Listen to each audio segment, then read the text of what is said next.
ABC and Blackfella Films invite you to an exclusive behind-the-scenes look at the making of the film Mabo. I've always felt from a pretty early age that until anything that leads us towards the white community and the Indigenous community having a true conversation, I don't think we can move anywhere. Well, I think it's a really significant chapter in Australia's history, but I also think it's a story that not many people know much about. No, I obviously knew of the Mabo legislation, native title I followed, but the details of the man's life, no. I wasn't aware of the backstory of Mabo at all.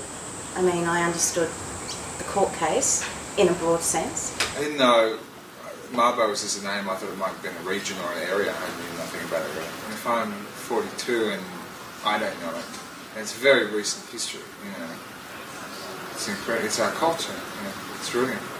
I think it's important that all Australians, adults, children of whatever ethnic heritage, understand that this is a really crucial piece of Australian history.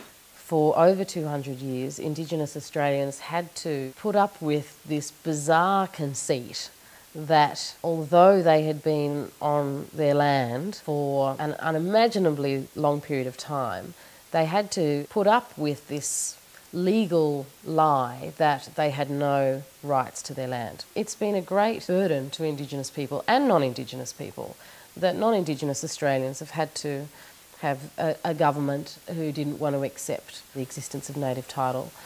So I think the High Court decision was a high point in acknowledging the true history of the country, in moving relations forward between black and white Australians, in acknowledging for Indigenous Australians that this absolute lie had been somehow put right. He didn't do it for himself, he did it for his people.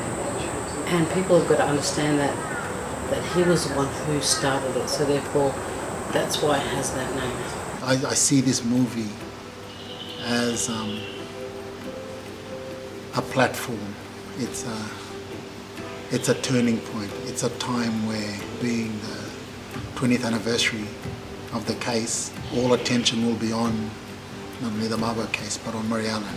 One of the great things that film can do is help document and shape our national stories, and I think it feels such a privilege to be able to add to the sort of lexicon of Australian films Eddie Mabo's story. Eddie's win wasn't just for that island of Murray Island. He really was doing it for the whole of Indigenous Australia, so it's such a profound moment in our nation's history.